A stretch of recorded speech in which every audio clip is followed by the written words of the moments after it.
All right. Yeah, we can get started. I think we start with an introduction. We got a new member of the show this evening, a new guest, Eric, friend of Andrew's for at least a couple of years, probably many more. Mhm. Yeah, nice to have you on. Nice to be Um, here. I think I'll let Andrew lead the meet and greet since he already knows you and we'll have a good idea of what questions to ask here. And we've been here before, so Andrew, take it away for a minute. All right. Well, it's my honor and my pleasure to introduce again my colleague for many, many years, going all the way back to I think probably 2010. So that's a long time. Ish, yeah. We would talk about music, we talk about movies, we talk about television. If you were eagle-eyed, you might see Eric in the film Elf in one of the scenes. Like, he's got stories for days. But this is, as you guys know, the All Pop, No Culture Pop podcast. So we talk about pop culture. So I think it's only fitting to ask you, Eric, what is your relationship to pop culture? And you can answer that however you want. Sure. I mean, my short answer is this. I mean, I'm a child of the 60s. I was born in 64. I'm a lot older than I look. And my earliest movie memory is my dad taking me to see Yellow Submarine in the movies, at the movies. And the just you talk about pop culture, you're getting force fed pure 60s pop culture from beginning to end of that movie. And for a young eggshell mind like mine at that stage, A, mind blown, B, completely and all in, and forever was.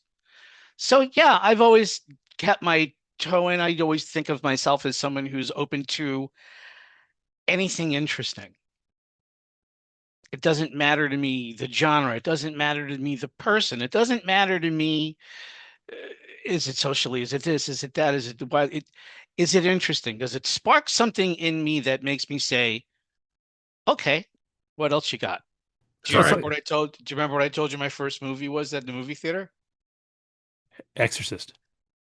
Close. My brothers and my Amityville? dad went, nope, well before that. Oh, Omen? Well before that. I'll stop. Okay. Night of the Living Dead Rosemary. was my first movie I Oh, saw in a movie Romero, theater. yeah. I was about five. The only thing I remember is running up the aisle back to the door, screaming my brains out after the first 10 minutes. I couldn't watch that. I couldn't seriously watch that movie until I was in college. And then I watched it. I'm like, This is nothing. Yeah. I've seen well worse than this. Me and of course, because I went, my younger sister went with me too. So the two of us, my middle brother Craig spent the entire night walking up and down the hall, stamping one foot and dragging the other, and like scratching Messing the with you? door. That's awesome. That's Yeah, awesome. that's What hilarious. what is family for if not for that? Oh God, yeah. I love that. I love that. And I know that we could always talk about, again, music. I know that you have like definitely like you played in a band. I remember the name Mortis. I know there's other bands as well, but your taste in music is eclectic. Like you like metal. You like, or I hope I'm saying all these terms right because I know there's different. Sure. Yeah, metal. But then you can dig the R&B. You can dig like, whatever. So I guess my next question as far as favorite things, right? What would you say your favorite like film is? What is your favorite TV show? And who is your favorite musical act? My favorite film, man, it that's a hmm. I'll circle back to film. Okay. My favorite TV show of all time has always been Doctor Who. Hmm. Um, and it doesn't matter. I could jump in black and white to Ellison era and everything else. Uh, Favorite musical, did you say act or genre? Uh, let's do both. I said act, but you can also do act or Oh, genre. Yeah. musical And act. genre. Yeah. If I had to pick one and say one and done. It's Paul McCartney Wow. in Okay. all his iterations. In all his iterations. Um, genre. The only thing I can't do is jazz, and everything else is open. So, oh, as far as like listening, Yeah, the jazz never really catches me. I don't get Velcro to that very easily. but everything else is open. Pretty Fascinating. much, pretty Fascinating. much. There's some forms of jazz, it's a little different. But when Hmm. you're talking about like, we're going to the Blue Note, you want to come? And I'd be like, Yeah, take it or leave it. Same thing, actually. I mean, I definitely, yeah, I call my own culture, whatever, but I definitely have my favorites. Now I'd be remiss not to talk about, at least before we get into like, the meat of the show. You are a bass player. Do you play any other instruments, or have you always been bass? I started as a guitar player and then just for lack of anyone else playing bass in northern New Jersey, I Hmm. opted to take the easy route. Okay. But it's not easy. Bass is a different animal altogether. But Yeah. I play a little piano, I play guitar, I play bass, I can play drums a little bit. I've been tinkling around on piano the last couple of years. And yeah, just to keep my toe in it. Yep. And then as far as the musical, like live band experience Mm, for yourself, like you've been playing in Jersey, you played at CB, oh my God, CBGBs. CBGB's, thank you, which is a legendary punk club for those who are in the Mm. know. And then you spent time in Los Angeles as well. Can you break down, like, I don't know, in like a minute? I know that's really tough. Like your journey musically from childhood to now. Okay, not a minute. Make it like 3 or 5. I'll even take it. I'll go as quick as I can with it. I mean, starting off as a kid moving freshly to a suburban area after being, from Flushing, Queens, New York kid, and then being brought into the suburbs and feeling very solitary and very cut off from that culture. I did not speak the way I do now then. If you've ever watched The Nanny, that's how we spoke. Fran Drescher's family lived in a building behind the one I grew up in. Wow. So we all spoke. My mom sort of when she gets her flushing, then she gets a little, you know, spirited, shall we say? It comes out. And me too. Uh I was very into the Beatles at a very young age. It's the first thing I connected to, and I found a friend who was also very into the Beatles. And we would like write silly little songs together and do all that. And one year we decided let's take some lessons, and he was going to take guitar lessons. I was going to take guitar lessons. He was going to take bass lessons, and it turned out he had a natural singing voice, and he developed that. And I took over on bass. We got a guitar player. We had a silly little band, and we played 3 songs, and we played them all over the place. And from that started just a series of bands through high school. Uh, and then going to college and starting the band that would sort of be my touchstone to almost everything I did after that band. That band was called Body Art, and we played in the city and we played all over Long Island, and that's where I went to school. I went to Adelphi, and played out in the city. After school, I went out and I went to LA for a little while, and I was pursuing the hair metal dream. And I was actually living it, and that's why I came home. Whoa, wait. Yeah. So you were living the LA dream. So like, and Yeah, you did it's pretty not a well, I dream. imagine. It's yeah, Oh, it's you're gonna see Freddy Krueger in those dreams. You know what I mean? It's not. Yeah, got it. it wasn't even as fun as Penelope Spears made it look in the Decline of Western Civilization too, when she's talking to all the kids in the clubs. It wasn't even that fun. So Huh. I don't think I knew that part. So okay, so not so glamorous. So No, then not so come glamorous. back. So then Which come is a back. common tale. Coming back Yeah. and saying, okay, let's grow up. Let's get ourselves a job. Let's get ourselves together. Let's get ourselves living on our own, which led to you and I meeting maybe 6 or 7 years after that point. And the rest is I joined uh, a band with someone who I was in that band Body Art with, who had his Mm, own band going on while we were working together. I hadn't played in quite a while, and he asked me up to the studio, which was on 8th and right by the bus terminal. One thing led to another, and that became Mortis. I cool. took their bass player's place just from jamming on some of their stuff for an hour. And that band lasted about 11 years. And that Nice. was, and that's really it. After that, I sort of do cover bands here in New Jersey.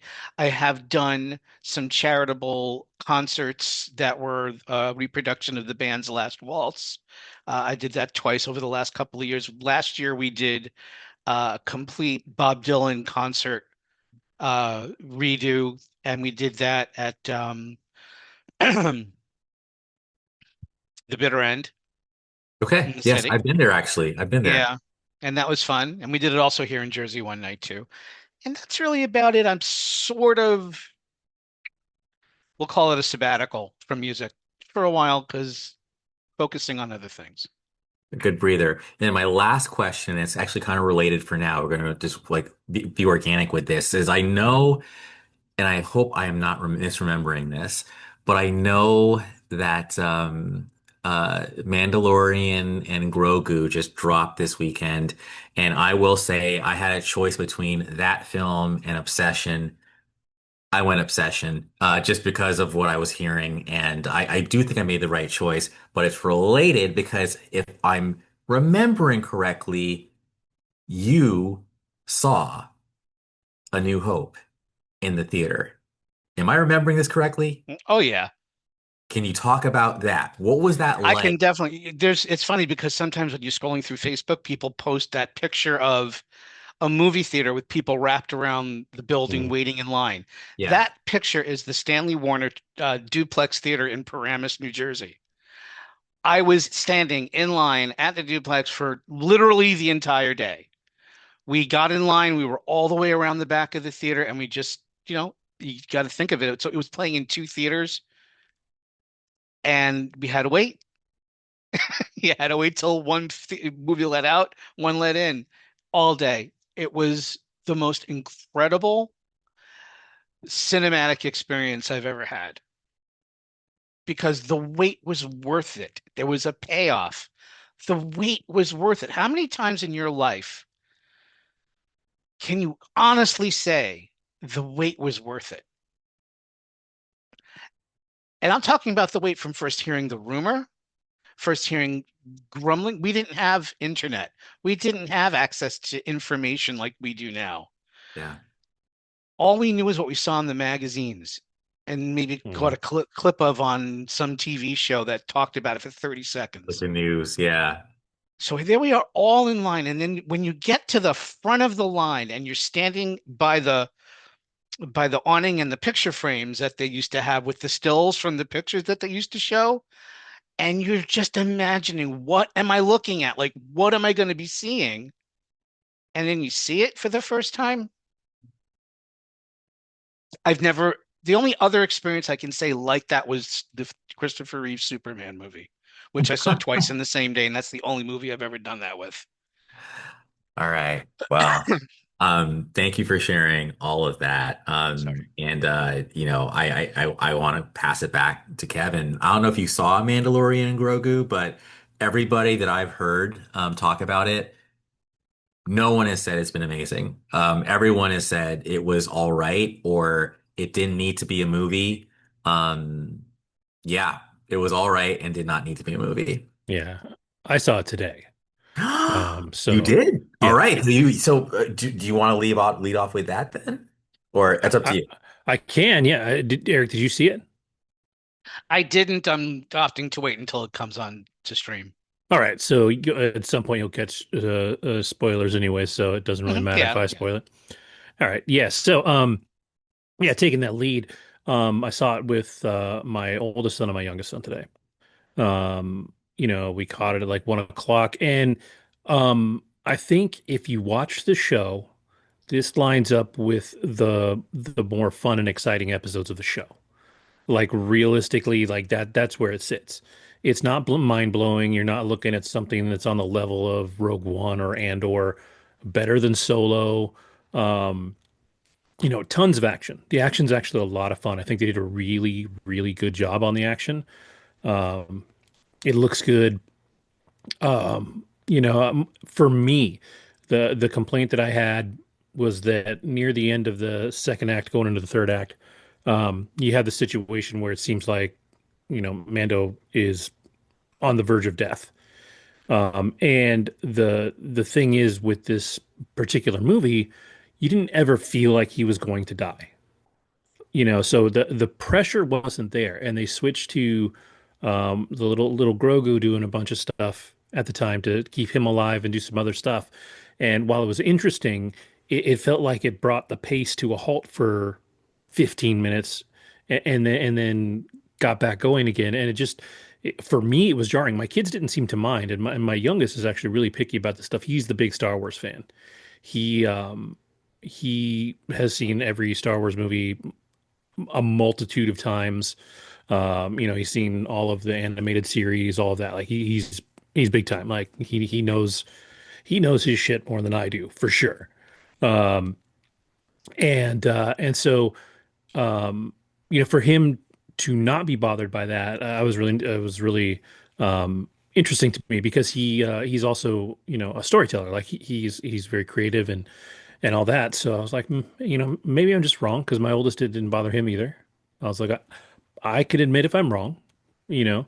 But otherwise, no, it was a lot of fun. Like it didn't do anything new for the story. But the what I think is great about it, and Andrew, I told you if you just read up on the last season and didn't watch it, I think you would be fine, and I stand behind that.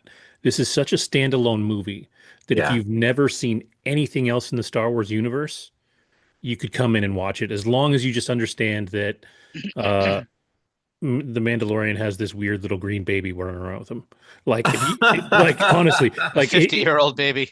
yeah, that can use the Force. Like if you know that and accept that, That's it all you need. doesn't matter if you've seen anything else of Star Wars. I think Sigourney Weaver has a great appearance.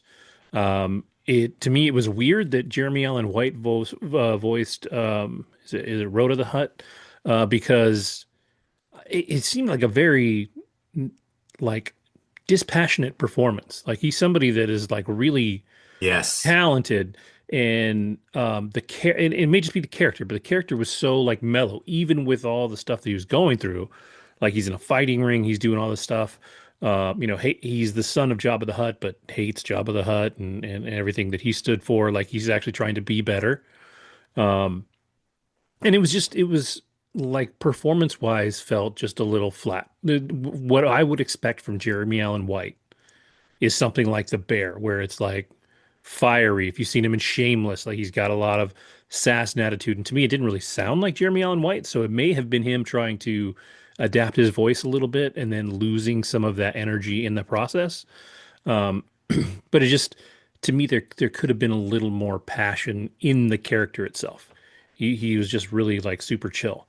Um, but like I said, everything else, if you've watched The Mandalorian and enjoyed it, there's no reason you wouldn't enjoy the movie.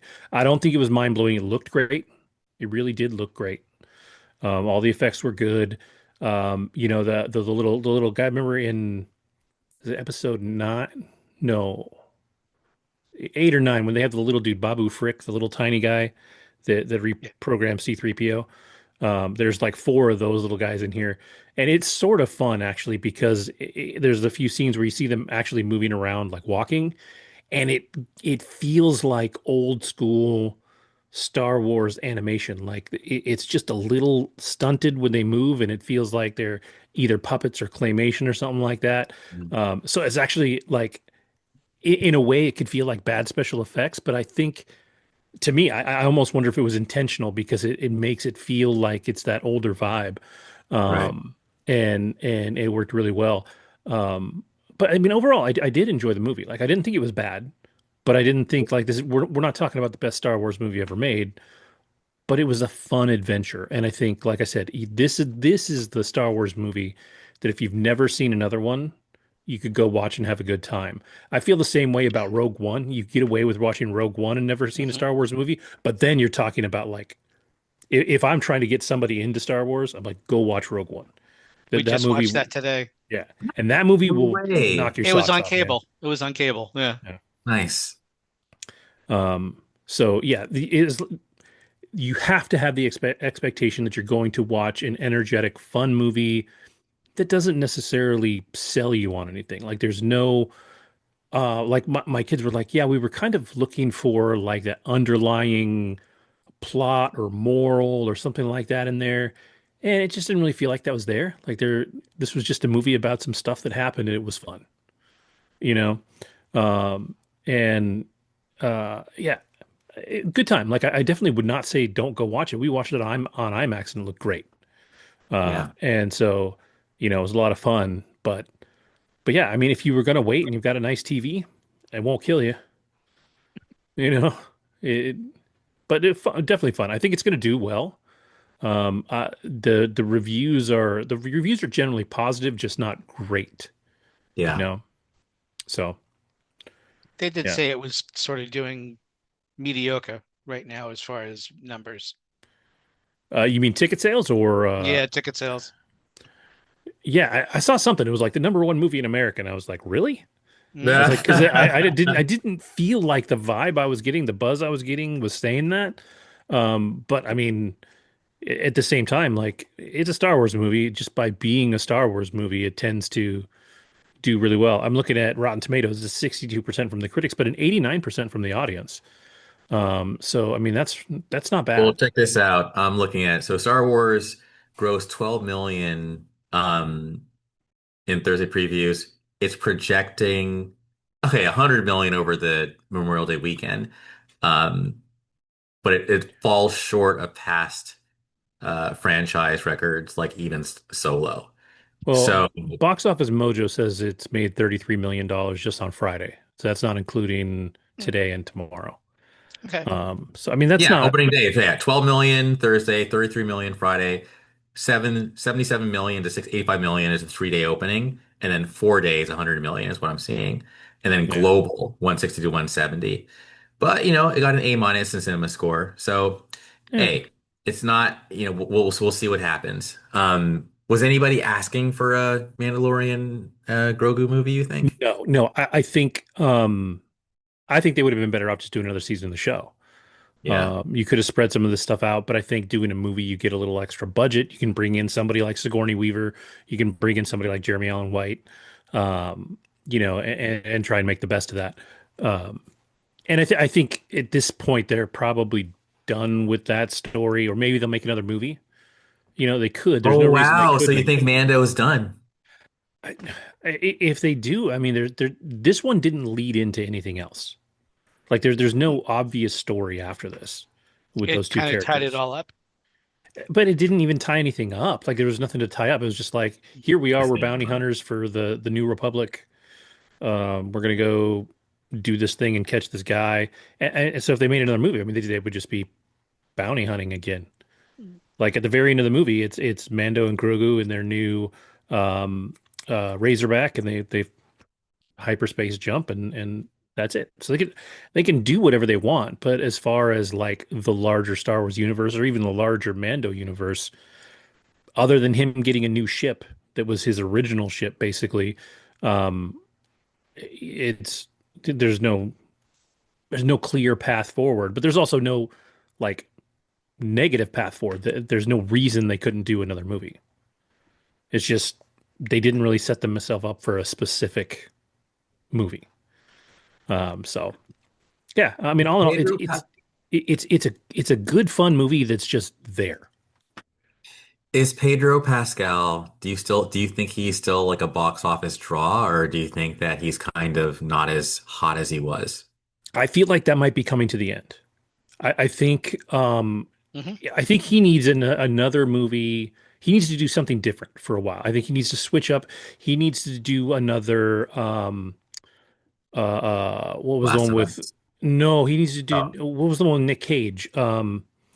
Uh, Oh, yeah, unbearable lightness of no, the something. unbearable weight of massive talent. Wait, yes, yeah. Um, like he needs another movie like that where it's a little kind of out of the box, a little different, a little sort of a reset, right? Because Mando and Joel and all these other characters are kind of the same, and um, he w at this point he was so in our face that we've also seen real life Pedro Pascal. So Mm. some of that aura is gone, and it's not a bad thing. Like I think he's an awesome guy. I think he's a really good actor. He does good stuff. Um, I just think he needs that reset. Like honestly, like doing a comedy right now, I think would be the best thing for his career. Just to, like I said, just to like a palate cleanser, and then he can go find that next thing. Can I say one word? Yeah, Yeah. Zorro. that'd be Yeah. dope. Except maybe he's a little too old. That would be my Mm, only argument. Um, maybe he's a little too old. that, Yeah, maybe he's a little too old. but I mean, they can make it work. I mean, how old? I mean, Antonio Banderas wasn't 50 when he did No, Zorro. He was probably no. 35, Hmm. um, but I He would have mean, been a great you just Zorro. put some hair dye in Pedro's hair, make sure it's all black, and he'll look young enough. Um, but yeah, I'm not sure that putting Pedro Pascal's name on something at this point is going to be the selling point. I Didn't Um, mean, help if the anything, Fantastic it might, Four. if anything, it might hurt it. I don't know. I just feel like there's people out there who just don't like the guy. And I think it's crazy to me that like he went from being like the hottest thing to now kind of like, like he got overexposed. And I think yeah, Zendaya's got to worry about that because I think she's also has to work because she's in everything this year, like overexposure is a real thing. but for her, I don't feel like she's the main character in anything this year. Fair. Right? Odyssey, she's part of a cast. Spider-Man, You're she's right. part of a cast. Dune, she's part of a cast. Like she's not the The it, vehicle. Yeah. right? And when you do Fantastic Four, Pedro's the biggest name. Reed Richards. And I don't think he did a bad job. I didn't not enjoy that movie. He wouldn't have been my casting choice. Um, and to be fair, like when I was thinking about The Last of Us as a huge fan of the game, he wouldn't have been Mm. my choice for Joel either, but he did a phenomenal job. He's He did. great. Like I cannot argue that. But like I do think that he was getting cast in roles because he was Pedro Pascal and not necessarily because Yes. he was the right fit. And that is also an issue. I think Zendaya has the advantage that she's getting cast in roles and she is a She's talent, awesome. so Hmm. she can adapt to that role, whatever it is. So yeah, I think she, for lack of a better word, is just a little more special than Pedro. As a random aside, but it's totally valid. I just read that oh my God, I forgot who okay, it was Tom Holland and I think the guy who plays Pattinson. Tom Holland and Pattinson on the set It of was Matt Damon. I know what you're talking oh, Matt about. Damon. Yeah, yeah, Yeah, Matt yeah. Damon. Yeah, they're on the set, and apparently, what's his name? Nolan. Christopher Nolan. When he's very INTJ. He does not give compliments. He's like, yeah, that's whatever. That's good. It's good. But he gave Zendaya, that's perfect or something like that, and they were pissed. Yeah. They were They're like, like, what the what fuck? the hell? We're I've just only chopped ever gotten liver. like that's good, and she gets it. That's perfect. Like, what the hell? That's funny. Yeah, yeah. So I, yeah, looking at Pedro. I mean, Mandalorian's a perfect role for him because his helmet comes off like twice in the movie, and it's not by his choice, right? So most of the time, you're not even concentrating on the fact that it's Pedro, right? Like, and I think at this point, if you look at advertising and things like that, it's not like Mandalorian and Grogu starring Pedro Pascal. It's just Mandalorian and Grogu. Oh, Like you're his right. name's not on the front matter. So I think um, I think people are pulling back on him, not in a bad way. Like he'll continue to get parts and he'll continue to do a good job. But I don't think he's the draw anymore. Yeah. So Mm. Well, I'm glad it wasn't bad, and that totally rhymed. I'm glad it wasn't bad. yeah, and to be fair, and honestly, right now with the way this summer is going, um, I don't think anybody will have the time to just go see it if they feel like it, right? Because there's so many other things coming on the horizon. Like Obsession. But like, yeah, Exactly. yeah. But like, if you had a day and you're like, I want to go watch a movie and I'm not quite sure what I want, then go watch Mandalorian. It really is fun. Um, it's just not, the bee's knees, right? And it's just there. So, but Word. yeah. Um, but what we Good what beat. what we should talk about, Yes. what we really should talk about is what we brought Eric here to talk about, which is The Boys in the series finale of The Boys, and all of the not behind the scenes, but all the social media drama that came with it. That there's very few shows I think right now that have been getting this kind of attention through the season run, right? Andrew and I have argued that Invincible it was the better show Mhm. this season for sure. But people aren't Yes. talking about it. People are talking about The Boys, Hmm. and that's fair. I think it's live action, which automatically makes it a larger audience, even though I think people should get off their high horses and go watch Invincible, but that's fine. But The Boys, Eric, since you're the guest, what do you think of the what do you think of The Boys overall in this season and then the finale? And even talk about the comics too, because I know that you're pretty well Oh, versed in did you that. read the comics? Yeah, definitely. Yeah. To be really honest, it's just another case of source material not being able to be supported as well live action. And what they did with the live action was made it more interesting to be live action than Mhm. it was. Because to be very honest with you, my favorite episode ever of The Boys was Diabolical. The animated. It was because that's what I wanted. It's like I wanted that. I wanted to see someone crash through another person, have their spine pop out the back and crash into a seawall. I wanted that. But, and that's why I almost felt like the boys could have been better animated. Hmm. Yeah. But then you already had Invincible, so it would have been too similar. Uh, I loved it. And it's one of those shows, and I'm only going to mention this because of the similarities in what it was. Heroes was a majorly amazing first season and a half. Hmm. Yep, for And sure. that's it. The Boys was an amazingly good. Here's the difference though. You can't compare a season of a network Network. television Yeah. show from the 90s to a streaming show in the now because you're getting 8 episodes, which is enough to warm up one of those other series. Yeah. Right. You're just getting warmed up at 8 episodes. Here, you're wrapping it up. So while I loved the story, I felt that they dropped the ball again halfway through. It became too political. It became too political. I mean, it needed to, but it was too much, almost to the point of being a turnoff. But I stuck with it because I was hooked on the story and I needed to see how it wrapped. I'll give you my very short synopsis of the final episode. Speaking again as a child of the 70s and 80s, when you had these long seasons, every once in a while you would get a very special episode of Mork and Mindy where they would basically be a highlight reel of the whole season up to now. Yes. What it felt like I was watching on that last episode was a highlight reel of everything up to now about a year from now. Like this is what happened this season. Chop, chop, chop, chop, chop.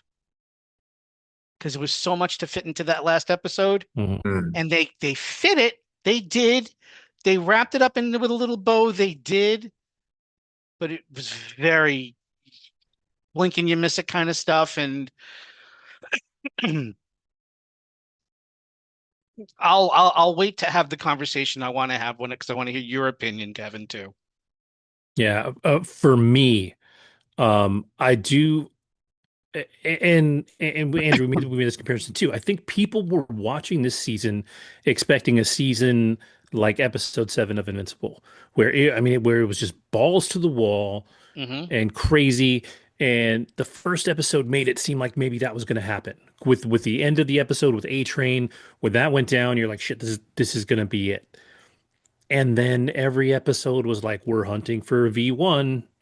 we're gonna find V1 and some shit happened and somebody died or whatever.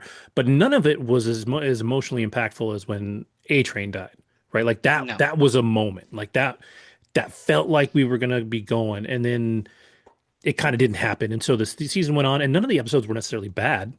There No. just wasn't that level of excitement that you expected from a A show funnel. that had hero gasm, from a show that had dudes drive a boat into a whale and explode. Like they did crazy shit on the show, and it feels Hmm. like they pulled back so far on the crazy in this last season. And so when you get to the finale, when you get to the last episode, and I said it last time we recorded, that for me, for it to work, you could have a little bit of setup, but it's got to be action throughout. And it wasn't. And the action that they had to me felt so convenient for the story. Like none of it was impressive. All of the sudden, what's her name, who is now the president, is Oh just God. like, yeah, Madison. yeah, yeah, No. no, uh, Two-Face. What's her face? yeah, yeah, Then? Yeah, talking about, but yeah, keep going. Yeah, yeah. for your So notes. she, um, she turns tail and goes and saves everybody. When like I'm like she's afraid of Homelander. She has no reason to suspect that they can actually beat him. So like why would she go down there and help them? Because if they can't beat him, he's gonna know she did it. Yeah. She's dead. And that's not in her character. So that felt like a shift. Um, then you have the arguably hilarious death of um, the religious guy, Oh Oh Father. God. Oh All Father. Father. Yes, Oh Father. Like that was funny, and they kind of dropped the hint at it. They did the Chekhov's gun earlier, right? But like, okay, like that was convenient.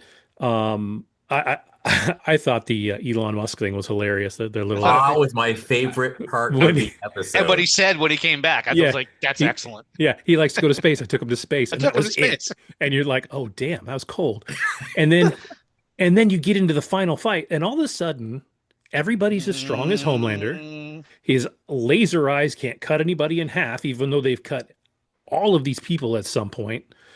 Um, and like how we've been given the fact, and at this point, Homelander even knows that Kimiko can do the blast, she can but blast, he yeah. but he just stays away from her after that. Like after the first time, after he knocks her down, she gets back up. We have this moment with her and Frenchie in her head, which was cute, but I don't know if it was necessary. And then she blasts him. I do think everything after that, actually after he got blasted, was solid again. Hmm. I think Anthony Starr, dude, how this dude has Killed not been it. nominated for an Emmy for this, because like yes, I understand the character is shitty as hell, but And he what does it he so well. has done is incredible. And then to make that switch after he loses his powers to be a total Oh, blubbering baby bitch, I was like, that is incredible. Because and the best part is, it's exactly what A Train said in episode 1. He's like, you are nothing if you don't have your powers. hmm. And we saw it. He was a total puss, dies. And then the moment with Brian and Butcher, amazing. Where he's like, I just want to be, I just, I want to be your dad. And Ryan's like, yeah, bro, you suck, dude. Like, he's like, no offense, but you're kind of the worst. So I'd rather go live in a box in the woods, Hmm. you know?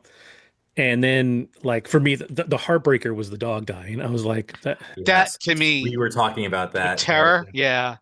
And what made it even worse is the dog playing Terror died like 2 weeks yes, ago. yes. Yeah.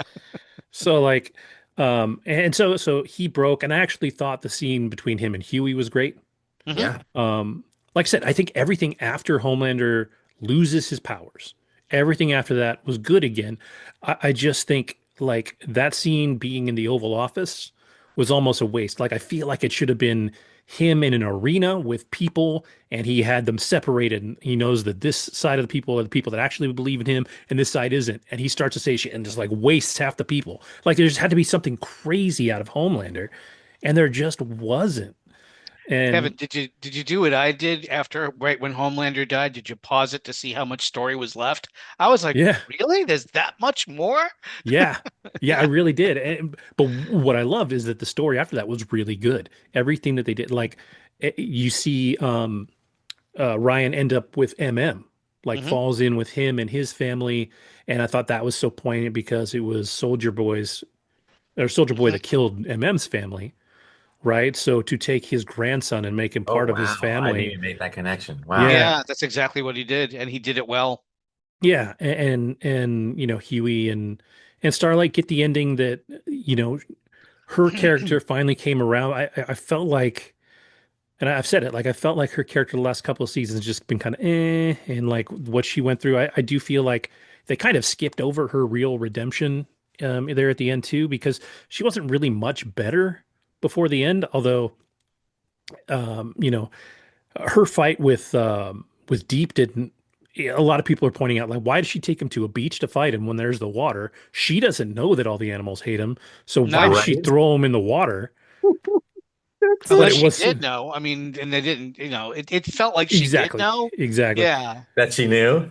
But at the it same felt time, like like it. when they wasted her, she looked pretty shocked. Or when they wasted him, Yeah. Yeah. it was a great death. Like, and actually, he's another actor that I think deserves way more credit than he got for this show. He was great in that. He's so good as just the whiny little weasel guy.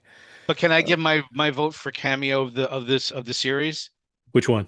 Samuel L. Jackson. Yeah, yeah, that was pretty dope. That was pretty awesome because he was just like, "You come back in here, we're gonna fuck Yeah. you up." We're going to kill you. It's so funny. Any puddle, any river, any lake. Yeah, and then like in the episode before, when there's like a dude drowning in the water, and they're like, "Deep, He's go save backing him," and he's away. like, "Nah, you guys got this." So I mean, like I said, the ending was too convenient. Story wise, the things like the story beats and the things that had to happen happened. Hmm. And I do think the very end of the episode was really great.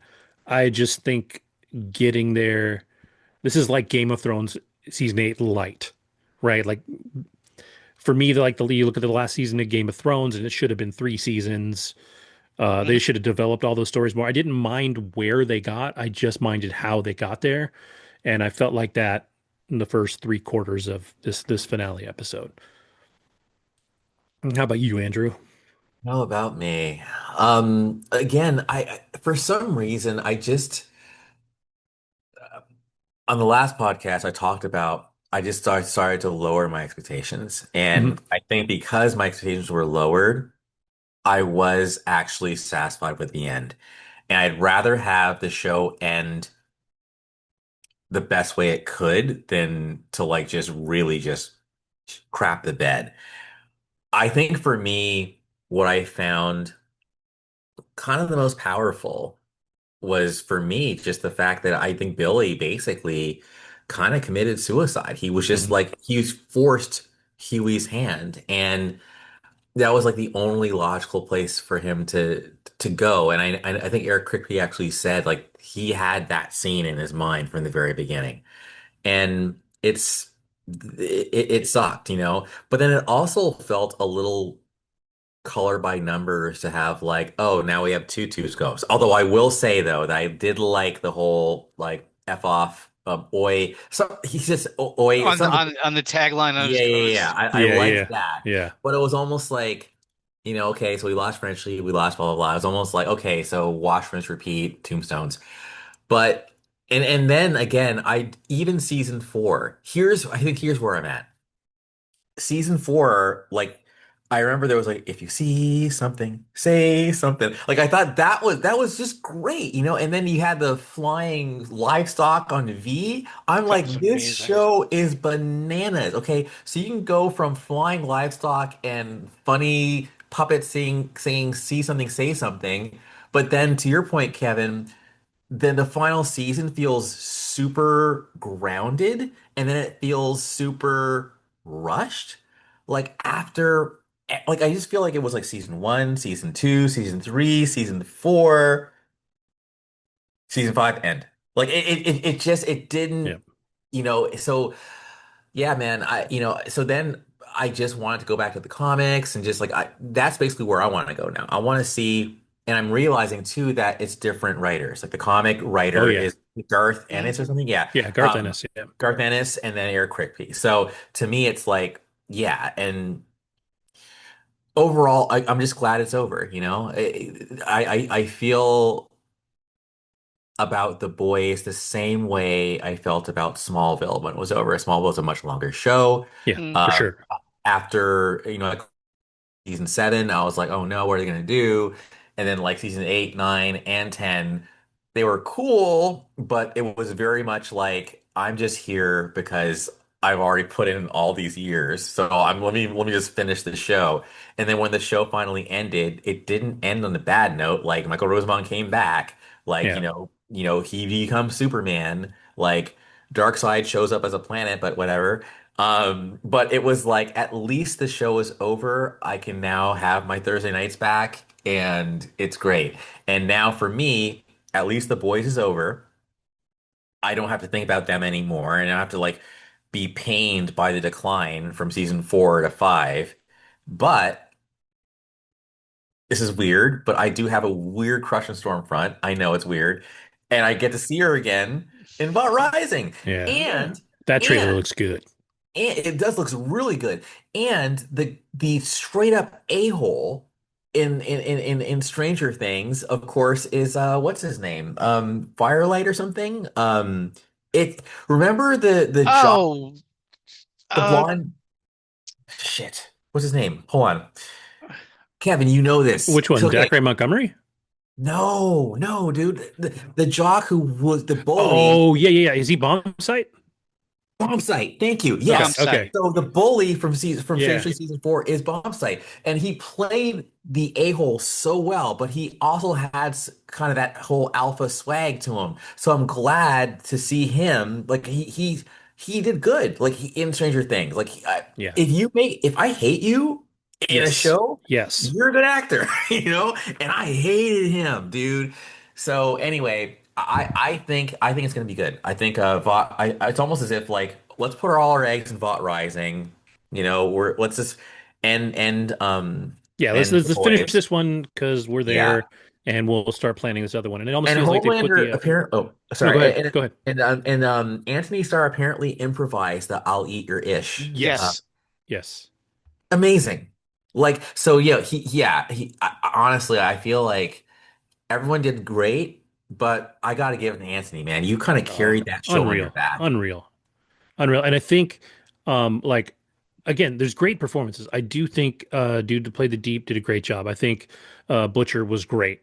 Um, I loved Frenchie. MM was great. Like they did really well in the parts that they had, but Anthony Starr was like it's like that generational casting. You look at this guy and you think Homelander's never been done on TV before. Has never been done in any live medium, right? Now you almost can't do him again. Yeah. Like because you've set this bar. And to be fair, people said that about Jack Nicholson as the Joker, and then Heath Mhm. Ledger came along and they're like, well, shit, he did a fucking great job. So like it can be done, but it takes a real talent. And I think the only way to ever do home well not ever but for the next several years to do Homelander again is bringing Anthony Starr. Well, there's one. They could do another Brightburn. Yeah, do him as a kid. They should. I hope they do. I feel like he'll come up in Vought Rising at some point. Oh, Brightburn? as um a kid. Yeah, yeah good point. because and one of the things that I read today or yesterday or today is that the storytelling in Vought Rising is going to be very much like Better Call Better Call Saul, Saul. where they're going to do some modern time It's stuff, like a bookend. focus Yeah. focus on the past, but show some of what's going on now. So, like, I think that Vought Rising, some of it will actually take place after the boys. Yes. Um, so that'll Brilliant. be interesting. Let me ask you this: Who's all in on a Kamiko series? That last shot of her, I'm like, you know what? I want to know what happens to her next. I like her. I think I was talking to I think my I might have been talking to my son. Um, but I was like, I kind of wish that they hadn't made her talk this season. Mm, Not because she can't, but because it felt like they were trying to write her in a different way once she was talking. She still said some shitty stuff when she was signing, and it was funny. hmm But I think if you wanted her to talk, I think you could have done that in dream sequences or stuff like that, and that all would have been fine. but she should have just stayed the mute character The female. for the story because it just didn't feel like they were writing her the right way when they were giving her dialogue. Um, I got a lot of like Dark Knight Rises vibes with that, like kind of like just going to mhm. the thing and then just like going to that one Yeah, like spot. you're half expecting Uh, to see Frenchie over there with his, yes, like yeah, Oh yeah, yeah, yeah, right. Her chilling with the dog and him like yeah, right behind her. yeah. yeah. Mommy. But So, I mean, I actually felt like I felt it was bittersweet, because I really as a matter of fact, I rooted for them more than Starlight and yes, for Huey. sure, Oh God, for yeah. sure. Can we talk Um, about the letter? oh shit, Sure. Frenchie's litter. I just want you all to know that I have seen In your all. assholes. All of your assholes. I love Huey's reacting to. He's like, "What the fuck am I reading?" Yeah. And Yeah, then you say something like you were deep in her guts or something, and I was there for like a little too Oh long. yeah. yeah. And Starlight's face, she's like, "What the fuck?" Like it was pretty awesome. I do think Kamiko is interesting now because she could actually be like a very quiet hero to the soups that don't want to be soups. She can go out there and take their powers without killing them, Hmm. and just make them normal people again. Like she can Which is what literally, Bombsight wanted. yeah, she can Yo, literally, yeah. Eric. See, this is why I love having you on the show because I swear. Oh, sorry, guys.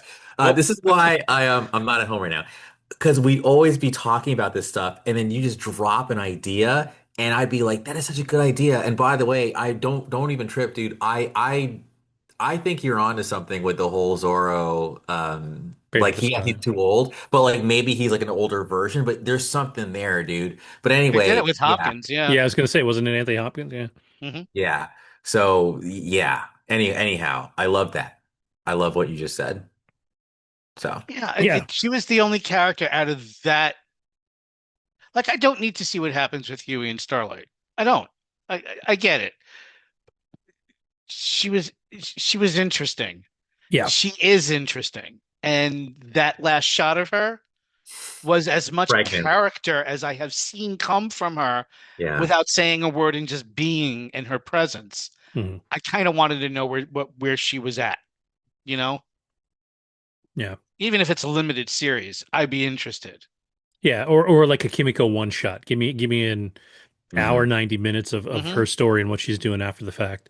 And to be honest, one of the things that bummed me out, like really bummed me out, is that they didn't use the Gen V characters almost at all in here.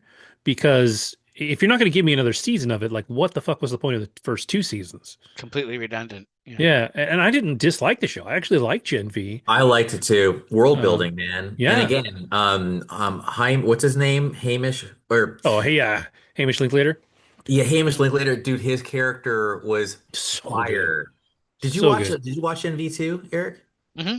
Okay, cool. Yeah. So I was, man. So to me, that's what it is. I think Hmm. The Boys was really into world building, and then season five felt very myopic. Hmm. Maybe that's what was missing because I felt like every other season was expanding, expanding, expanding, and now it's just like, die, end. Yeah, Well, it kind of goes with what I have said about the genre. Oh God, here we go. All right, let's do it. All right, so But talk to it's me. and it's not a bad thing. It's not a bad thing, but it has been eating itself alive for over a decade. And it's just they keep clobbering us with it. And it since the boys started, has there not been two different Fantastic Fours?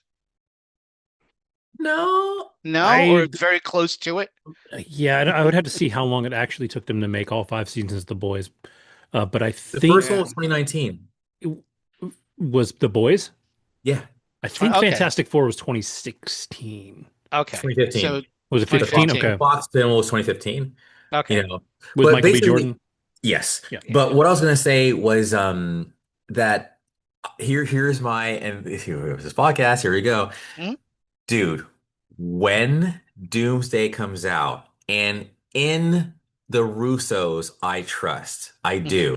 They even said, y'all aren't ready. They said, we are doing something that you haven't seen before in the genre. And I believe it because when you talked about things being worth the wait, the skull fragments from my skull at the end of the first time I saw Infinity War at the IMAX theater. Yeah. I remember. When yeah, I'm sure you do. Because I couldn't shut up about it. No, that's Um, why I went to see it. oh yeah. Yeah. It was like, that was worth the wait to me. I mean that so when you were talking about worth the wait, for Mhm. me, that was it. Yeah. Okay. And I remember like I went and saw it four more times because I was just like I need to like soak this up while I can while it's in the theater. And I have a feeling Doomsday is gonna do the same thing. I think people are gonna die. Like I feel like we're gonna see what's his name? Like Scott Summers in his real X-Men suit. Like his Yeah. like so you're right, Eric. I think that post Endgame, it's been kind of stale, Yeah. Been I stale. think. But There's been moments of greatness, but yes, nothing uh, consistent. Nothing as consistent as leading up to Infinity War and through Endgame. That it, I want to call them disposables, but it's not disposables. Disposables. Expendables. Expendables. Was it Expendables? No, no, no. The one with the asterisks. The one Oh, that the came Thunderbolts.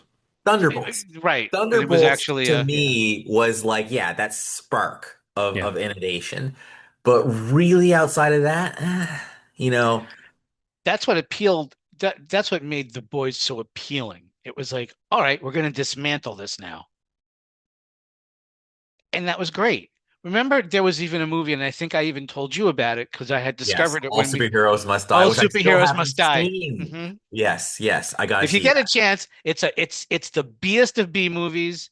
It has like a Warriors cast member as the main villain, Oh, and it is the cheesiest of cheesy, but you could see what they were trying to do there, and it's like fresh approach. yeah. And when I heard about Invincible and the boys, I'm like, okay, I'm interested. I'm in. I'm in. Because I don't want to see another Batman movie. I don't need to see another Superman movie. I'm glad they made them because I enjoyed both of them immensely. I did. I enjoyed both of them immensely. So, but Wait, I those have a are the question for you. This is gonna be fun. Now we're calibrating. Um, Snyderverse, like, do you like the Snyderverse versus yes, Superman or Gunn? Like, I mean, if yes. you had to choose one, who would you choose If I and had to why? choose one gun, Kevin's like, yes. Yeah.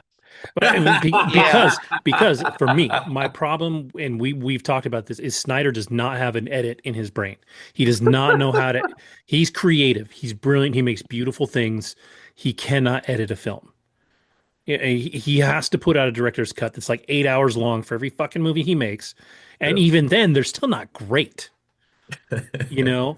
Um, what I love about what Gunn did with this movie right off the bat was having the actors who were playing Ma and Pa Kent tail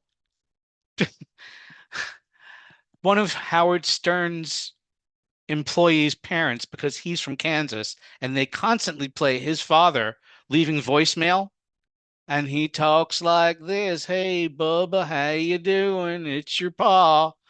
And James Gunn is friends with Richard Christie, who that person is, and had the actors basically live with them for a little while and listen to tapes of them for months.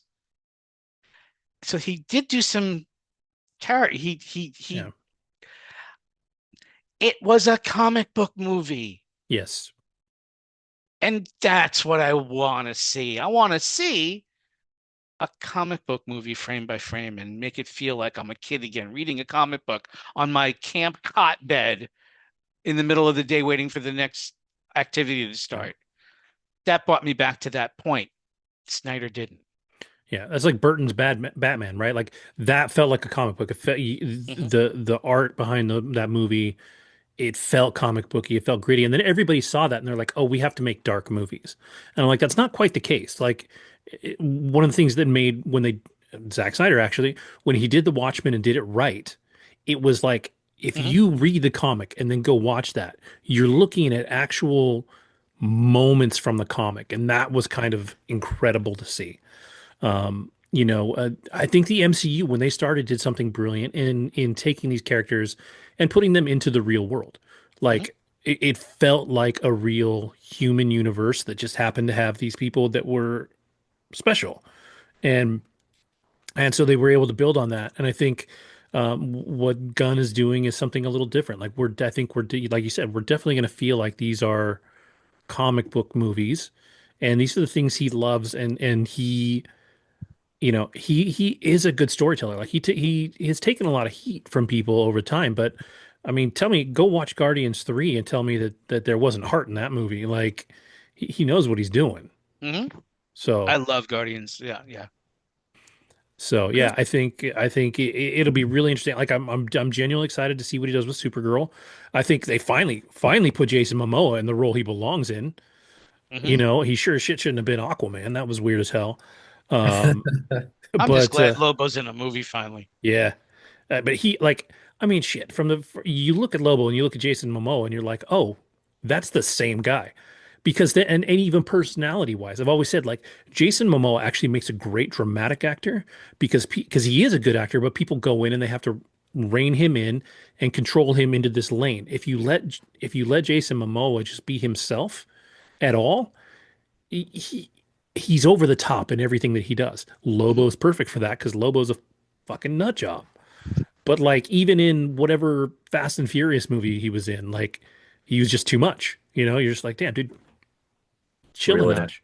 But if you Yeah. go watch C on Apple TV, he's really good. Like the dude can act. You just gotta have the balls to rein him in. Okay. What was So that show? Because I just got Apple TV. C, um, SEAC? no, SEE. It's C. Okay. but there's definitely better shows. I would start with Severance, and I would start with oh god. um, uh, Severance. Dark Matter. Yes. Dark Um, Matter is on my list. yeah, Oh, yeah. For All Highly Mankind, recommended. if you like sci-fi, For All Mankind is fantastic. Yeah, that's on my list too. If you like horror, I'm watching Widow's Bay right now. That one's like a horror comedy-ish, and it's pretty fun. Um, I still haven't watched Shrinking. I'm behind on that one. That was supposed to be amazing. Um, but there's a lot of good stuff. Silo, if you like sci-fi, Silo is really good. I've read the books of that, and they're doing a good job with that. If you like heady sci-fi, Foundation is solid. Like the Apple TV, there's a lot. There's a lot There's of a good lot. stuff on Apple TV. So, all right. So, yeah. So, I mean, overall, I think we agree the boys ended fine. They ended where it was supposed to end, like at the end of the It day. did. It was just some of the delivery was, you know, lackluster. I'll say they stuck the landing. They stuck the landing. Yeah. They did. It didn't make me go, eh. It didn't. I was like, okay. And I'm kind of sad to see it gone. And I looked, it's one of the shows you look forward to, and now that's gone. And I don't get that many shows like that. Yeah. Here's the last thing I'll say, and I will admit that after finishing The Boys, I thought to myself, if I knew then what I know now about this show, I'm not sure I would have watched it. Ouch. I know. But that was what I Yeah. thought to myself. The argument that I would make against that is that you get to watch Anthony Starr for 5 seasons. I mean, you're watching an incredible performance. Like he is just No, that's fair. That's more than fair. yeah. And I also got to see what's her name? Oh my God. Hold on. Stormfront. Well, Stormfront and Victoria Newman. Sorry. Oh yeah, yeah, Every time she was on the screen, I'm just like, yeah. What was the one I sent you that somebody said to um the guy that plays Huey? He put a post up of him like reading comics or whatever. They're like, and somebody replied, they're like, "Oh yeah, rough life, bro. You get to sit back, read comics, make a bunch of money, and you're married to Claudia. Damn it, go fuck yeah, yourself." Like seriously. She's she banging. she's a pretty lady for sure. I was actually super bummed when they killed her off. Me too. Like, Yeah. what a waste. Why? Like, Plus her ah, like her storyline was interesting too. Like she had yes. this back end connection to the government and like all this stuff that they could have used her It for. didn't So make sense. It didn't make sense. yeah. It demonstrated Butcher's abilities. Hmm. Yeah, and Butcher being basically like Yeah. kind of evil. Yeah. Like not necessarily the good guy here. Well, and that's But the thing. Like Butcher was never the good guy. Mm-mm. It Like was never his and that's what story. and so I mean there's two sides of that coin. Like there's people that identified too much with Butcher. There's people that identified too much with Homelander, yes. and like they're both the bad guy. They're both the bad guys. Like Butcher's like I want to kill everybody. He's like I'm gonna kill all the stupids. Fuck them all. I don't care if they're out there doing good. Fuck them all. And you're like, oh, all right, buddy. Maybe dial it back a little bit. Maybe we kill one or two. You know. And Homelander's like, yeah, I just want to be God.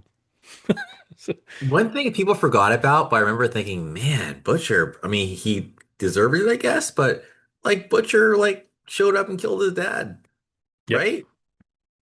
So that was like kind of like a little dark, Yeah. you know? Played by Like the very incredible John Noble, by the way. Hmm. who Um, was in Lord of the Rings, I think, he right? was. He was Yeah. also a friggin' incredible in Fringe. Okay, which I need to see if you Yes, you hear. do. I actually think you will love Fringe. Okay. Like, love it, love it. You've been pretty Um, good, man. Ted Lasso, I resisted, but I finally watched it, and I actually even at work yesterday, I actually was like, or 2 days ago, I was like, what would Ted Lasso do? You know, and it actually worked. Like the approach in a heated Slack. I'm about to start Ted Lasso. So yeah. Oh, oh, you haven't that's an watched Apple it? TV show, of No, course. Apple TV. Yeah. Yeah, yeah, yeah, Oh, yeah, dude. Yes. yeah, Yeah. All right. yeah, The definitely. world has been telling me this it's my show. So I'm like, I have to just, Yeah, it's perfect timing too, because you'll get through it, and then the fourth season starts like next month, I think. So, Mhm.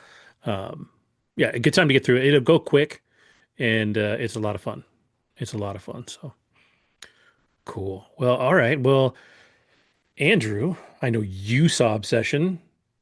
Eric, Mhm. you missed it. So we'll try and maybe not be super spoilery. Um, No, it's okay. Go ahead. but Do your thing. Andrew, I know what I think of the show or the movie, and I talked about it a little bit last week, just knowing what was coming. What did you think of Obsession? Obsession was honestly, it was it was awesome. I It was awesome, and actually the word haunting comes Hmm. to mind. It sticks with you. Yeah. I was so okay, several things, and I can talk freely here. Wait. Before you do that, I just want to know what was your feeling walking out of the movie? Not what did you think of the movie, but like what was your feeling walking out of the movie? Unsettled. It was it I was walked out okay. grinning ear to ear. I fucking loved it. I loved it. I was grinning, I said in our chat, the people behind me, I heard somebody walk out there like, I don't even know how I feel right now. Right. Because she's like screaming in anguish because like and that was so effective. The credits are rolling, Yeah, and the main character, not main character, well, one of the main yeah. characters is just like in utter anguish.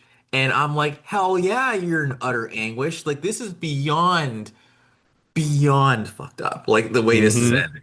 Beyond. And it's like, and that's the movie. And I knew it was a perfect place to end. I actually Yep, got up and would walk to the thing, but for a second, I'm like, wait, is there after credit scene? No, she's just screaming. yep, You know, um, oh, it was so good. Okay. So the gist of the film basically is you've got a group of four friends. They all work together at this music store of all places, right? And it's two guys and two girls. One of the guys is very introverted, very shy. Um, they don't really dig into this part after the beginning of the movie, but you can tell he even has like oxycodone, like he definitely has like anxiety. But he has a crush on this girl, and she's like this sprightly, super charismatic, cute, full of life girl. and he just can't work up the nerve to tell her he likes her. So after biffing it, Hard. completely biffing it, and it's so cringe, he goes to this like store of oddities and kitschy stuff. And there's this like One Wish Willow. thank you, One Wish Willow. Like he buys in a box. You make a wish, you take it out, it makes a little singy song thing. You make a wish and you break it. And the moment he biffs his confession, he goes, I wish she loved me more than anyone else in the world. And immediately after she walks in the house, as she's dropped her off, she comes back out and she's acting weird AF. But that's the first of many brilliant moments in this movie because for at first she is just standing on the porch, just That's right. frozen still, and it's for a few seconds, and it's just eerie Getting and chills, creepy. Like man. you know, shit has gone sideways right there, and yeah, so No, and I'll just say, like, you know it's gonna go bad, Eric, but the level of bad is like I'm hard to shock, I think, at this point. I've seen Midsummer, I've seen Hereditary. Nah, dude. I was shocked. Like, I was shocked. And I'll just say this, Kev. Yo, for me, the most shocking scene was not the one where the carpet is ruined. That wasn't it. That was up there. But it wasn't the worst, dude. The worst by far was the headbutt to the side of the car window and the brick. I mean, I'll leave it that at was that. incredible. Like That that was brutal. that I've never seen anything like that in a movie. So And, and- no, no, sorry. go ahead, finish. And the craziest part was the direction was perfect because I'm sitting there going, B, are you crazy? Like you saw, she freaked out at the party, okay? Do you really want to be seen talking to him, knowing how nutty she is? Yeah, You're yeah, asking for it. And then they're gonna jump scare us, they're gonna jump scare us, they're gonna jump scare us. I'm ready for this, right? But then right when I've let my guard down, not only does she just no, she doesn't stop there, dude. yeah, yeah. Oh, all right. Brutal. So one of the things that was Yeah, interesting. Eric, So it's that bad. it really is. It is a brutal film. Um, but one of the things that's interesting is Curry Barker said he's gone to multiple showings, including the TIFF Film Festival, where it premiered, which is what got him the money for it. So the film was made for 750 grand. He managed to get it to TIFF. It filmed. It was loved. So Blumhouse came and said, "Hey, here's $4 million. Good job." So he made $4 million off of 750 grand. That's not a bad day. Um, so then it was bought, then it was distributed. So now we have this movie that's out there, right? Well, he said in the viewings that he's gone to, people reacted so differently to different parts of the movie at every sitting. He said people were laughing at scenes that he didn't expect people to laugh at. Um, and it's not because it's not a comedy, but there are definitely like Ew. funny moments in there. Yes. And so like he's like it's really interesting to see that. And he's said everybody has a moment in that movie that was like the oh shit moment. And he said, and I actually agree. Like this is the moment for me is the one that he pointed out was for him, was when dude's trying to sneak out and she's asleep, and for just that moment, like the real her is able to talk to him, Yeah. and Yeah. then you finally see the real side of him, Yeah. and so and then of course the last shot of the movie too, you see that like for as brutal as this entire movie is, like she's a victim, Yes. right? 1,000%. Like she is doing psychopathic shit through this movie, but it's not really her choice. Like she doesn't have agency in this movie, and the only time she tries to, dude basically tells her to fuck right off. Like he's basically like, yeah, but I'd rather have you be psycho for me than whatever. I'm liking this And too much. Yeah. yeah, and so like that. But one thing that was amazing too. So remember that first scene where they're in bed together, and she kisses him, and then she freaks out and screams and like Yes. jumps back. Yes. When they were making the movie, he didn't know what was going to happen in that scene. So it So was the real. shock on his face is Nice. 100% legit because she's nuts right there. And she does it one more time. She does it at the party. She freaks out one time. It's like you can see that like for some moment, for whatever reason, she's able to break through and she's just, you know, terrified by this thing. Um, but I mean, it's such a brilliant movie. It's so good. The acting is great across the board. I definitely did not like the main dude. Like I just thought he was such a little wiener. Like he's so weak and so like just not able to articulate himself in any way. Like she gave him the So opportunity many ends. she gave him the opportunity right there, right before everything goes to shit. She's like, Yeah. Do "Do you? you like me?" He Yeah. didn't have to struggle through a monologue, nothing. All he had to do was say the word yes. Yeah. And then everything would have been different. But he couldn't do that. And so now Three lives are utter chaos. ruined. But Yeah. like one of the moments that made me laugh so hard is when he turns around and the door is completely duct taped. Like I was like, holy Okay. shit. So actually, Eric will relate to this, and I'll just say this as vaguely as possible. But you do so. This did the way that the person acts kind of reminds me of like a borderline, basically, because she's so in love, but Hmm. her emotions are all over the place, and you already know like what I'm kind of referring Yep. to as far as what I experienced back in, the place we work together. So for me, yep, I love that you know that. So after I experienced that, I've never even come close. Like if Okay. I sense any instability, I'm like that way. Yeah. So Bye. the way she was acting in the movie reminded me of what I experienced. Hmm. It sounds to me more like she was just basically misfiring because she was being manipulated. 100%. Yeah. So this wish forced her to love him. And Hmm. so but then it is like that unhealthy obsession love. That's what it's called, obsession, right? Like she can't be away from him. If he's away from him, it's wrong.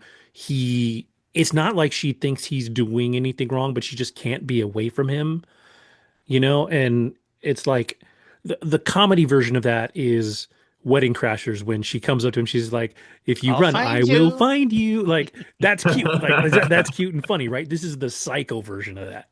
And Just so, uh, no, I mean I get it. When I watched the trailer, it gave me memories of I don't know if you know the story The Monkey's Paw. yep, 100%. Okay. Yeah. Actually, I don't know that story, but I'll Oh, look it up. well, it's the same idea. The idea Hmm. is Okay. you go into again, a kit's shop, right? The shop with all this weird stuff. There's this monkey's paw, and it says it'll grant you, I think, three wishes is what it is. And it's paw, and every time you make a wish, one of the fingers goes down, right? Like so it Hmm. closes up. But if you do not perfectly articulate what you want, Oh. it's going to do the worst thing. And I think like the original tale of the monkey's paw is like this woman wishes that she was rich. And so to grant the wish, they kill her husband at the factory, right? And then she's like, "Oh, I wish my husband was still alive." And Oh. so rather than just being alive again, it brings She him back from the reanimates dead. Yeah. And so like her third and wish is I all think the she's all yeah. there was a movie that was made well before the TV series ever was a thought called Tales from the Crypt. Yes. And it was from the 70s. And one of the tales was exactly the monkey's paw. Okay. And the same thing. I wish I was rich. The husband dies of a heart attack. I wish my husband was alive.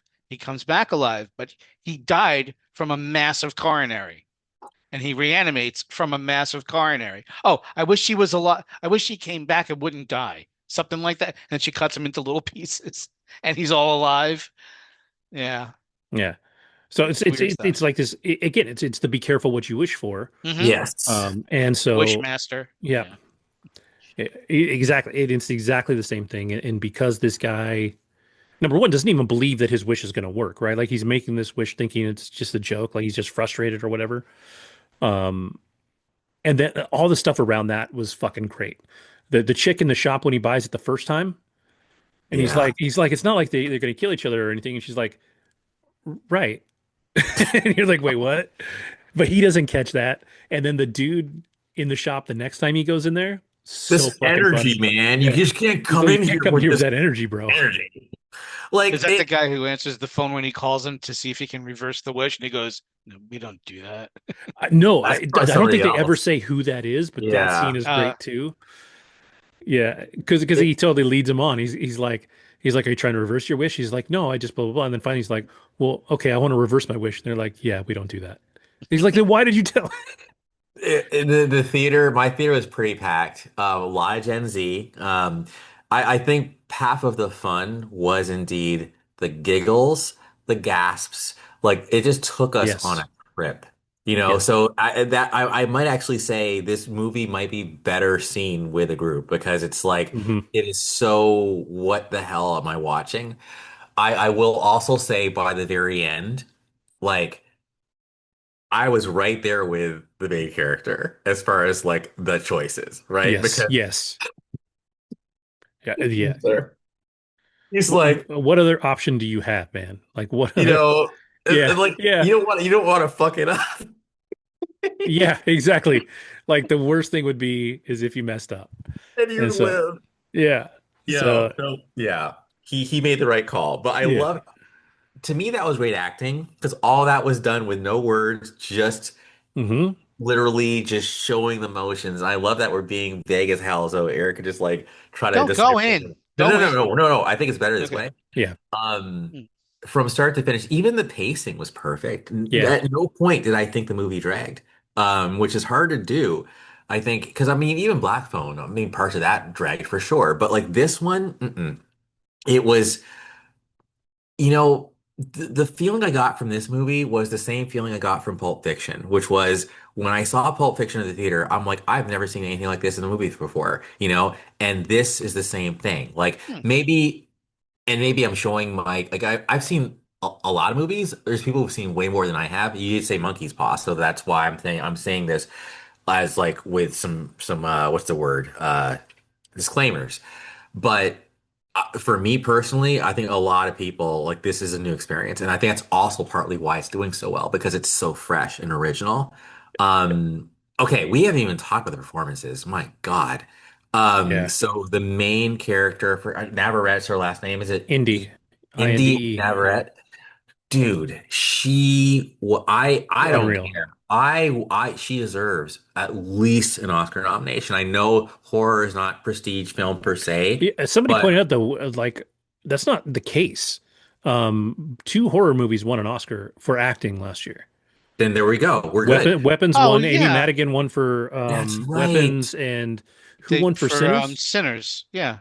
Yes. Uh, Uh, what's Michael B. his Jordan. Michael B. face? Jordan, right? Yeah. Yeah. There you go. So, Best actor. So we're good. So yeah, she absolutely is getting nominated. Dude, okay. The way people in the audience were like, why is she moving like that? Like there were moments where she moved in a way that was so jagged and mhm. like it was like and at one point and I saw it in my feed, her face looks Yeah, they did makeup fucked. on her for a And scene. they did makeup on that scene, and that's I know it's literally when she's standing and she's like, "I'm watching you sleep," and I was Dude, that like, scene "Oh was creepy as balls, dude. hell no! Oh hell, But when she says go to sleep, yeah, I might go to sleep out of sheer terror. I'm Yeah, just gonna follow pass what out you from not fall told asleep. me. Cause she's like, what the? Cause she's just standing. It was such great. It was standing there. Her face is a shadow. But then when you do see the outline, yo, that face is not normal. Oh, so good. That All scene was almost like any other movie, it would be like there's a monster in the corner. It turns out to be coat the coat rack or something, right? But instead, it actually is her, and it's just creepy as balls. Like she's so just scary in that scene. Um, But one thing I will say, I think you've heard me talk a lot about marketing and how a lot of times in recent years, I feel like marketing has been shitty for a lot of movies.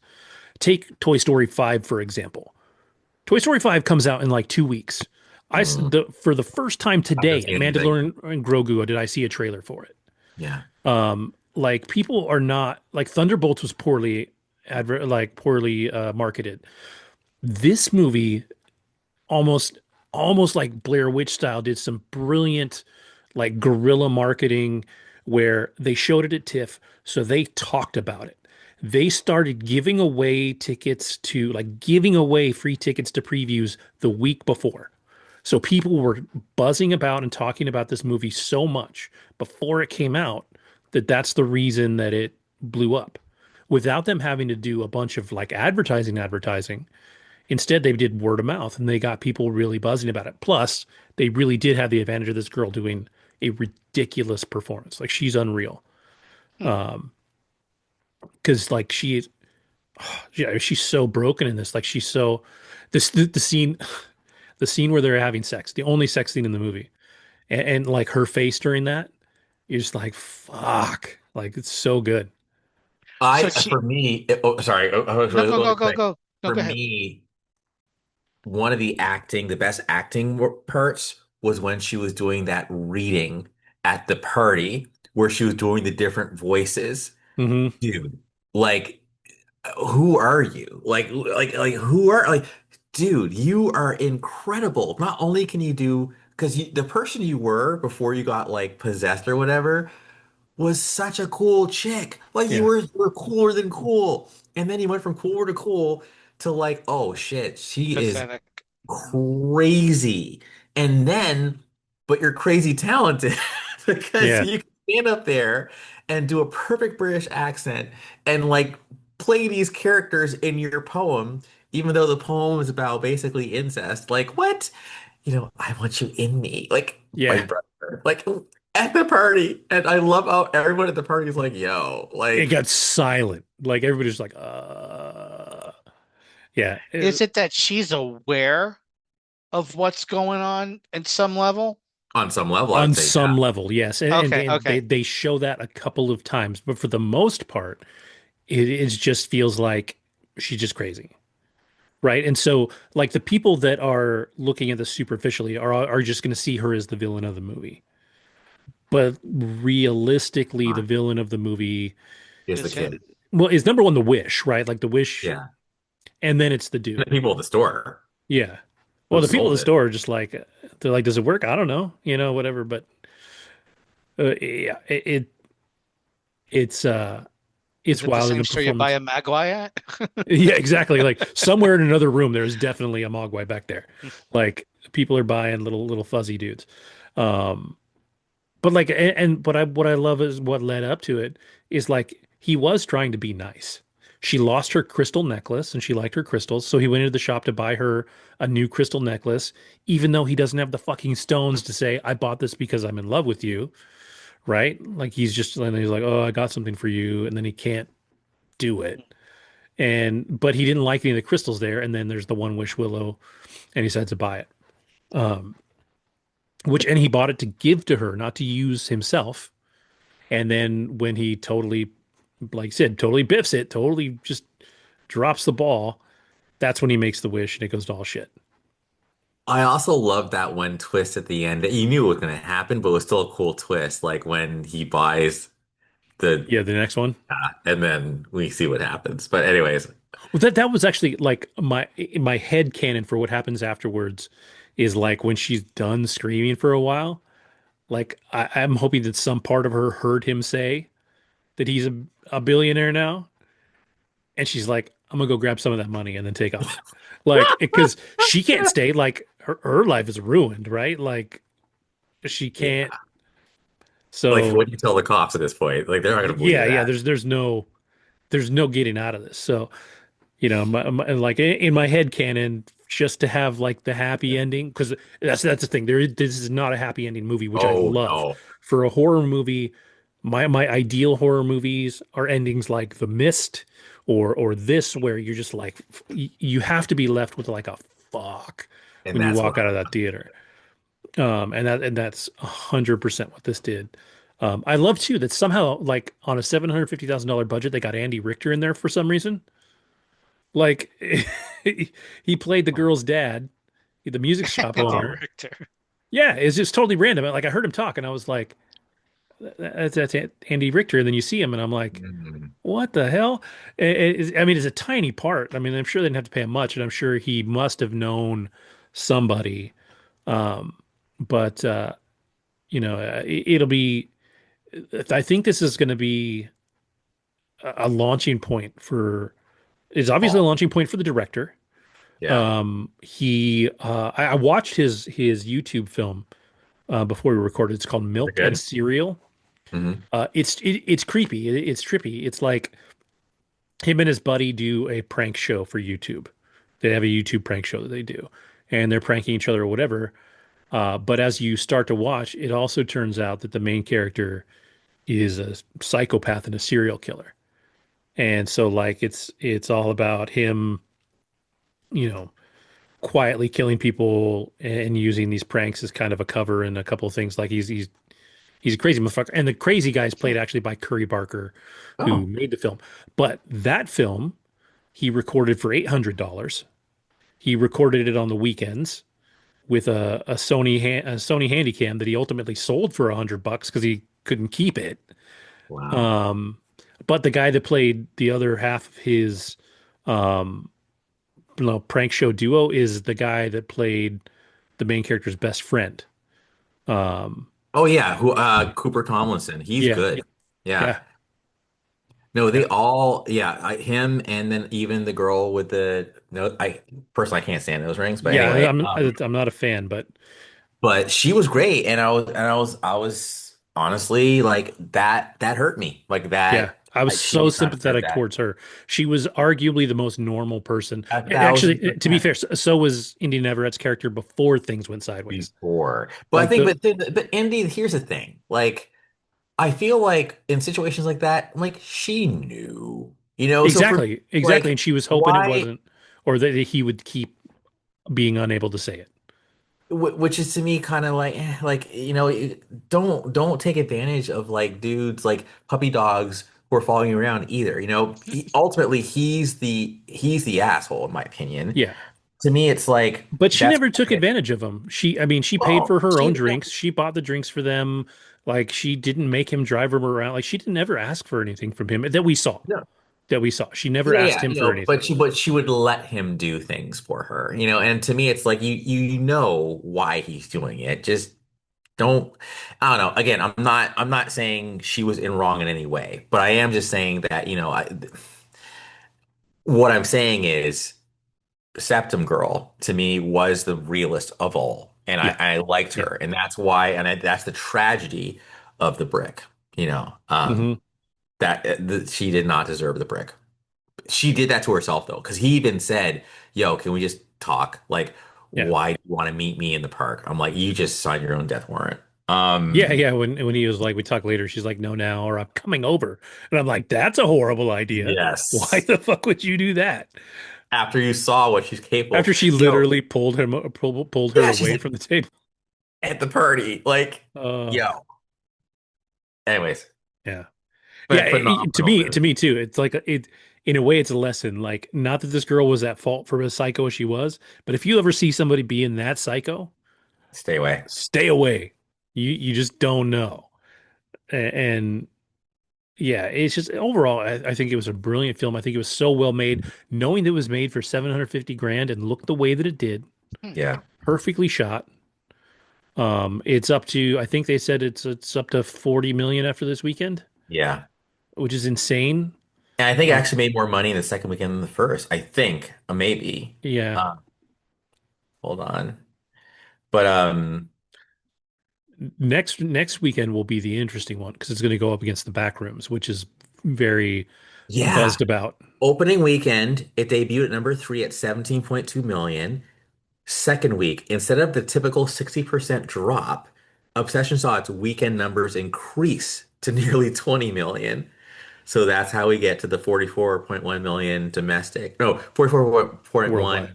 worldwide. Yeah, with 36 domestic, 7 million international. Yeah. There is a good chance that this movie could make like literally 100 times what it was filmed for. And then basically be in that paranormal activity Yeah. slash Blair Witch. Yeah. Yeah. Profitability department. Yeah, I just think it was just well made. Like this one, definitely you can see effort went into it. Like it's well made. If you told me this was made for $5 million, I'd believe it.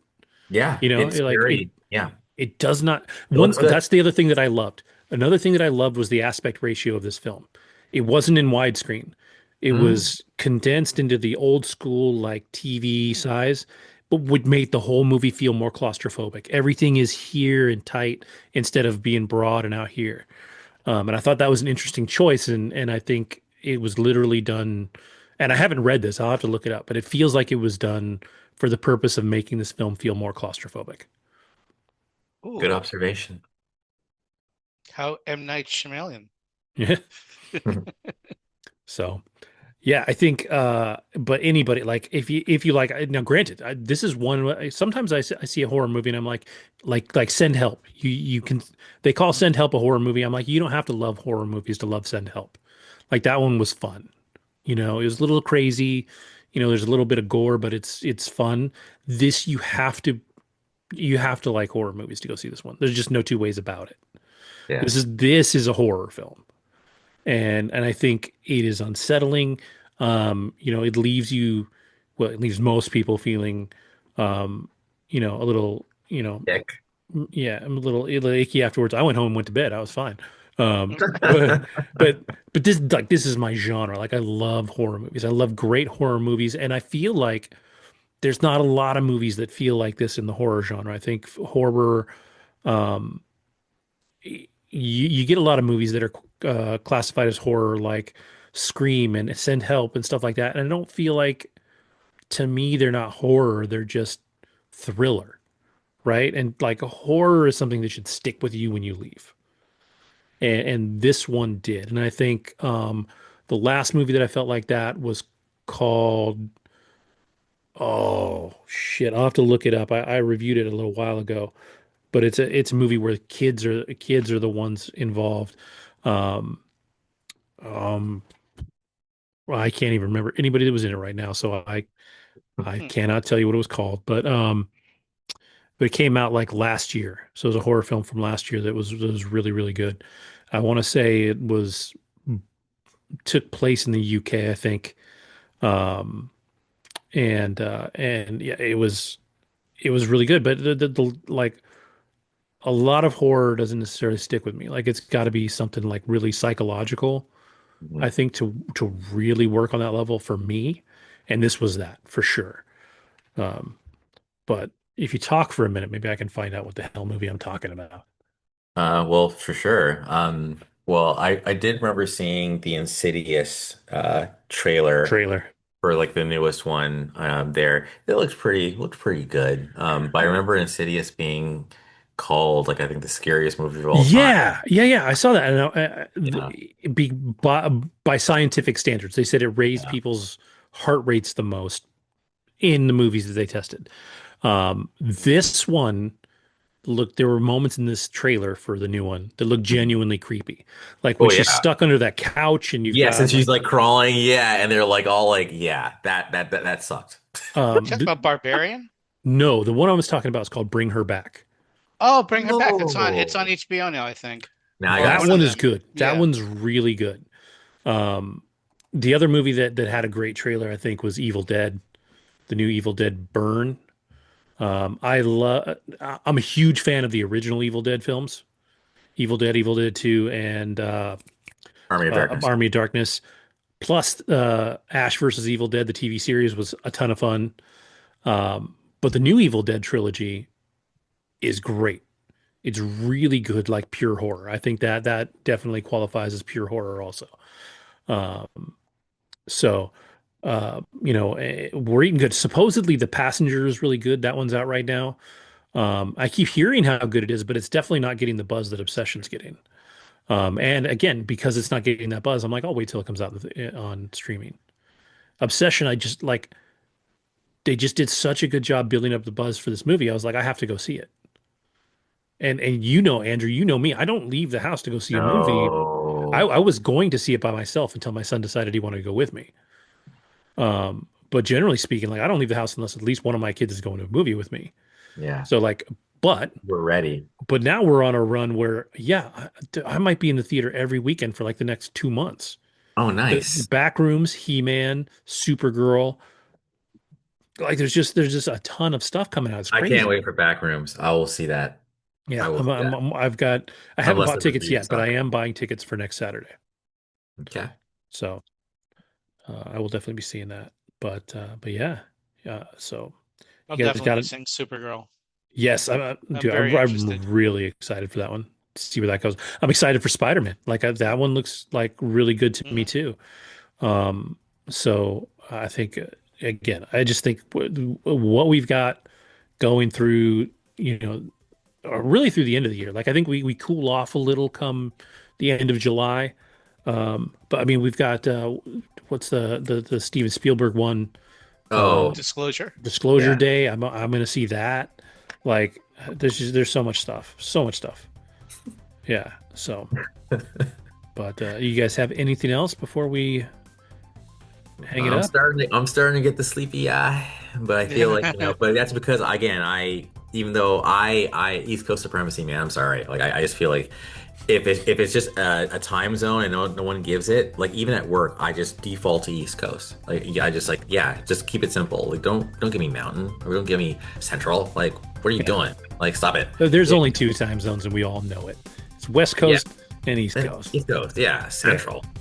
Yeah. Central and Mountain. Suck it. Get a real time zone. Yes. So yeah. But What about yeah, you guys? Anything else? not I. Okay. I'm good. Cool. Well, then with that, I will say thank you to everybody for watching. Thank you for listening. Have a great week, and we'll see you next time.